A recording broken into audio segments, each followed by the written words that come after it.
দুইটা পাপের কারণে ইবলিস হয়েছে। ইবলিস কি হয়েছে? ইবলিস হয়েছে। নাম্বার 1, তার ভিতরে হিংসা হয়েছে। কি হয়েছে? যে আল্লাহ আদমের এত মর্যাদা দিয়েছে কেন? আমি এত বছর ইবাদত করি, আদমের মাত্র জন্ম হলো আমার সামনে, মাত্র আমার চোখের সামনে যার জন্ম হলো তার এত মর্যাদা কেন হবে? আমার ভিতরে জ্বালাপোড়া করে এই হিংসা তার মধ্যে হয়েছে। 1।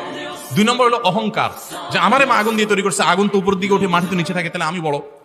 আমরা অনেকেই আছি নামাজ কালাম পড়ি, নিজেকে মুসলমান দাবি করি, আবার আমি অহংকার করি, মনে করি অমুক আমার চেয়ে ছোট, আমি অনেক বড়, আমি অনেক হান্তান, নিজেকে বড় মনে করি, অহংকার করি। এগুলো আমাদের মধ্যে আছে না নাই?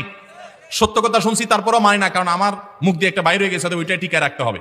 আছে না নাই এই রোগগুলো? মানুষকে দমায় রাখা, মানুষকে তুচ্ছ তাচ্ছিল্য করা, পাত্তা না দেওয়া, সাইড না দেওয়া, এগুলো অহংকার। এরকম বহু অহংকার আছে, টাকার গরম, জ্ঞানের গরম, শিক্ষার গরম, পদের গরম, নানান গরম আছে। এগুলো আমাদেরকে অহংকারী করে। বিনয়ী হতে হবে একজন মুসলমানকে। এই অহংকারের অহংকারী হয়ে এই গুণ করে ইবলিস হয়েছে, হিংসা করে ইবলিস হয়েছে।